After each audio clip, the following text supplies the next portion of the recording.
جدير مديحي عالم العصر قائد وبدر ظلام الجهل للجهل طارد أرى مركبي نحوك طرف البلاغة الذي شأوه في درك وصفك جائد قدي مركبا حتما فيوضات ربنا إذا تفعني أو إن فيكم جائد. Et je le loue, et par ses louanges, les louanges envers lui, au moment où, et parce que il m'a guidé par sa stricte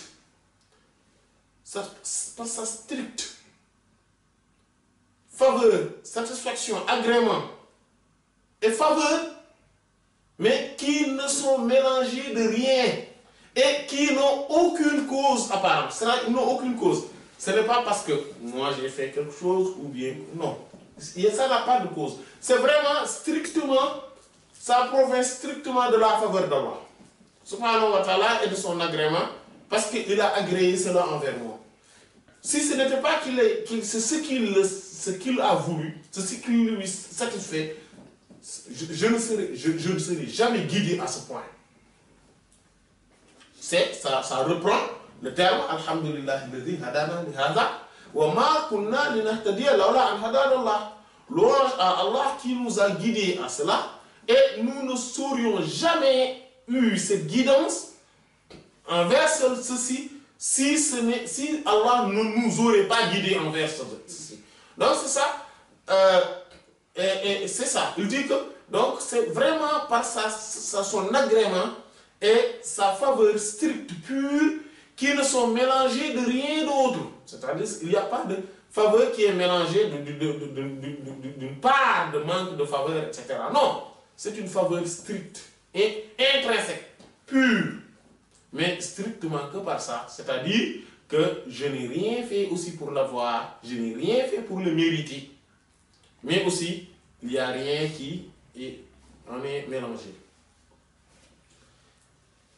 Pourquoi? Parce que Yahtassu, comme Allah l'a dit dans le Coran, Yahtassu, il privilégie, il particularise et privilégie bi rahmatihi, par sa miséricorde, man yasha, qui il veut.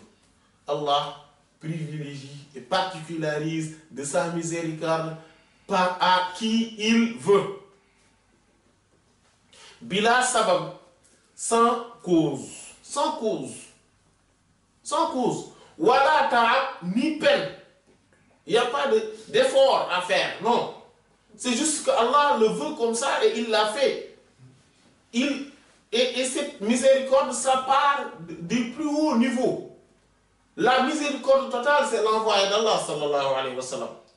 Mais la miséricorde de la prophétie envers les autres prophètes, la miséricorde de la sainteté envers les saints, de la foi envers les simples croyants, on dit simple entre guillemets, même des compagnons, c'est Allah qui les a choisis, faisant d'eux les compagnons du prophète sallallahu alayhi wa sallam, faisant qu'ils sont donc au-dessus de toute la crème de la sainteté.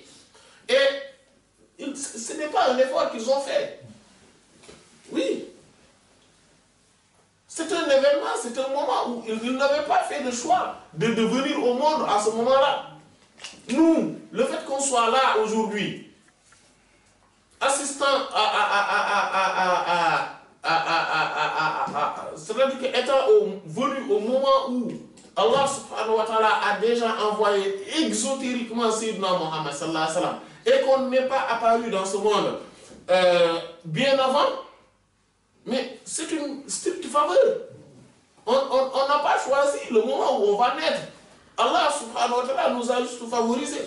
Et même comment on va naître, de qui on va naître, Allah mais c'est juste une faveur. C'est juste une faveur.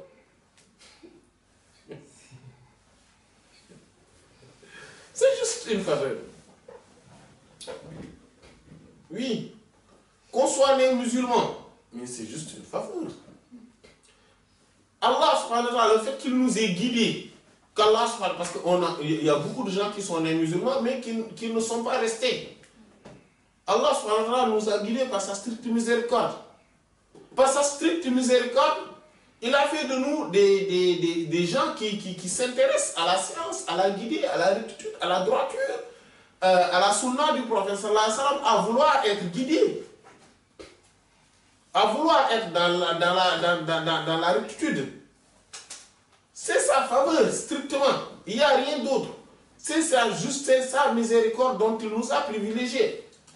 Le fait qu'il a fait de nous des disciples de Cheikh Ahmed Tidiane, mais cela ne ressort de rien d'autre que de sa faveur, de son agrément, de sa miséricorde dont il nous a privilégiés.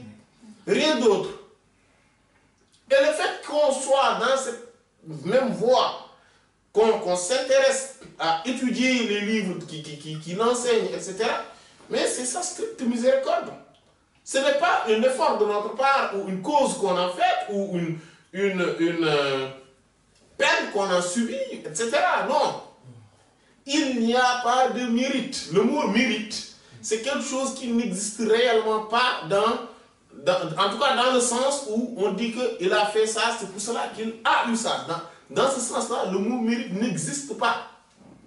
Le mot mérite qui signifie faveur, ça existe. Parce qu'il n'y a que cela d'ailleurs. Mais le mot mérite qui signifie effort, dû, et dont on attend des conséquences, et le retour, cela n'existe pas. Cela n'existe pas. Personne ne mérite rien. Personne n'a jamais rien mérité, et personne ne méritera jamais rien. Sayyidina Muhammad sallallahu alayhi wa sallam est le summum et la sommité de la perfection et de la miséricorde divine. C'est l'essence même de cette miséricorde. Mais étant cela, ce n'est pas un mérite de sa part. C'est Allah qui l'a choisi tout simplement. Et il a choisi lui. Si Allah aurait voulu, il aurait choisi une autre personne, quelqu'un d'autre dans sa création. Mais Allah a voulu qu'il soit Sayyidina Muhammad sallallahu alayhi wa sallam. Allah a choisi ses envoyés, ses prophètes alayhi wa sallam. Il a choisi les croyants, il a choisi les habitants du paradis, il a choisi ceux qui seront dotés de sa connaissance et ceux qui seront dotés de son amour. Allah les a choisis. Allah, il n'y a pas de mérite. Il n'y a pas de mérite. Personne n'a jamais rien mérité. Et personne ne méritera rien jamais. Jamais rien. Et ça, c'est un grand facteur de quoi? D'espoir. Au moment où tout dépend d'Allah. Rien ne dépend de personne ni de rien. Rien ne dépend de personne ni de rien. Au moment où les choses sont comme ça, tout le monde a le droit d'espérer. Celui qui est animé du désespoir, c'est parce que tout simplement il a perdu. Il est le grand perdant. C'est pour cela Allah dit ne désespère de la miséricorde d'Allah que les gens mécréants. Il n'y a pas un moment où on peut arriver en disant que maintenant moi je suis foutu, c'est bon, c'est bon, les choses sont pliées et que jamais au plus grand, jamais je ne retournerai, je ne serai grand, je ne serai même admis au paradis, jamais, j'ai trop fait de mal, non, il n'y a pas cela. Il n'y a pas de cela, non. À chaque moment, on peut devenir, mais non seulement que, même si on avait fait tout le tort du monde, c'est-à-dire qu'on a exterminé une grande partie de la population terrestre. On a été un homosexuel pendant 100 ans. On a forniqué ou fait l'adultère durant ces 100 ans. On a braqué la majorité donc, des banques sur cette terre. On a été le plus grand voleur et le plus grand violeur. Un jour vient qu'on se repent, on est admis on peut avoir de l'espoir. Parce que quoi? Parce que la miséricorde d'Allah subhanahu wa ta'ala est encore beaucoup plus large que nos péchés. Sa miséricorde et son pardon. Le fait de dire que non, je ne peux plus être accepté, cela veut dire quoi? Cela veut dire que toi, tu te dis que Allah subhanahu wa ta'ala a une miséricorde ou un pardon qui est tout petit, faisant que toi, tes propres péchés en tant que créature ne peuvent pas y entrer.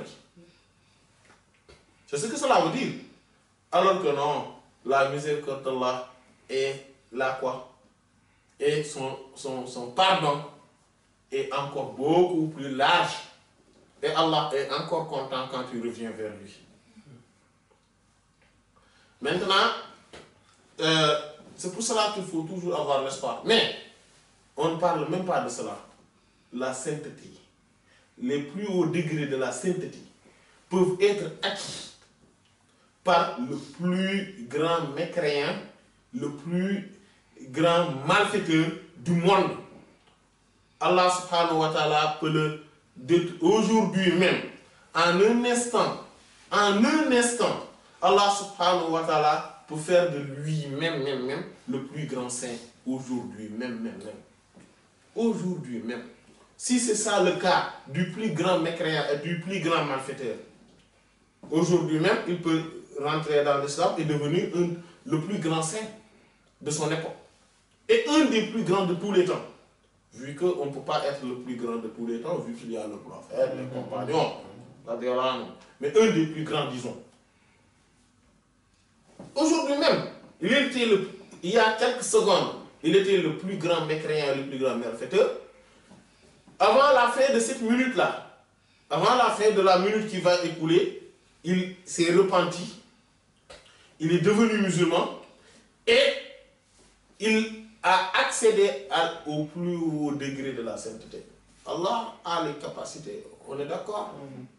Si cela est le cas du mécréant, de ce gars-là qu'on vient de décrire, mais quel serait le cas de celui qui a au minimum cheminé dans la bonne voie, malgré qu'il a des faiblesses par-ci, par-là, qu'il se trompe par-ci, par-là, qu'il entre dans des péchés par-ci, par-là? Il n'est pas pire que celui qui est avant, non? Et pourtant, Allah subhanahu wa ta'ala peut... Donc, il faut avoir l'espoir. Celui qui n'a pas l'espoir, et aussi, pourquoi ne pas prétendre à cette miséricorde? Au moment où cela vient de notre Seigneur, qui est infiniment généreux. Pourquoi ne pas avoir cet espoir? Allah est infiniment généreux. C'est pour cela que quelqu'un qui veut te faire croire qu'il y a des stations spirituelles, c'est pour des tels ou tels, c'est parce qu'il t'a tué spirituellement et en fait il t'a tué. En fait, c'est comme si ta chance qu'Allah subhanahu wa ta'ala t'avait donnée, tu l'as bradée pour juste des propos qui n'ont aucun sens, pour des choses vaines, tu l'as bradée. Voilà. C'est pour ça qu'il faut qu'on croie en nous-mêmes. Personne ne doit nous dire, oui, il y a des choses, c'est pour les tels, c'est pour les anciens, c'est pour les grands saints. Non, on peut y accéder. Comme tout le monde. Parce que quoi? Ceux qui y ont accédé n'ont rien fait pour y accéder. C'est juste une faveur d'Allah. Et Allah, pourquoi, s'il donne cette faveur à ces gens-là, pourquoi il ne peut pas nous le donner à nous? Il peut. Il faut juste qu'on ait l'espoir et qu'on essaie de se mettre sur les rails. Parce que le fait de se mettre sur les rails, c'est ça qui montre qu'on a l'espoir. C'est comme l'exemple qu'on a donné l'autre jour. Celui qui pense qu'il n'a pas d'espoir, c'est celui qui ne se met pas sur les rails. Si j'ai espoir qu'à la fin du mois, on va me donner un chèque en guise de salaire, tous les jours, je vais venir travailler. Mais si je ne viens pas, si je ne viens pas, c'est parce que je me dis que, oui, lui, de toute façon, il ne va pas me payer, donc je ne vais pas aller travailler. Comme il ne va pas me payer, bon, c'est parce que je n'ai pas espoir, je n'ai pas d'espoir. Mais si j'ai l'espoir, je vais y aller. Le seul fait que j'y aille et que je travaille tous les jours, alors que la fin du mois n'est pas encore arrivée, cela montre que j'ai l'espoir. Et le fait que je reste là, malgré que j'ai signé le contrat, je reste là, j'abandonne le service, le poste, c'est parce que je n'ai pas espoir qu'on me payera. Voilà. Donc, c'est ça. Mais donc, il faut avoir l'espoir. Mais l'espoir est accompagné d'actes. L'espoir n'est pas l'envie, l'envie. Non, ça ne s'arrête pas à l'envie. J'aurais bu, j'aimerais, j'ai envie que, oh, hélas, si c'était ça, j'aurais bien aimé que cela puisse être. Non, c'est pas ça l'espoir. Hein. Ça, c'est l'envie. Et ça ne s'atteint pas par ça. Les choses ne s'atteignent pas par j'aurais bien envie, j'aurais bien voulu. Non. Même si cela n'enlève pas le fait que le mérite n'existe réellement pas. وما لي بقول فيك إلا شهدته شهادة حق ليس فيه زوائد بل اسمك عنوان العلا فيك خالد محمد أنت المصطفى أنت عابد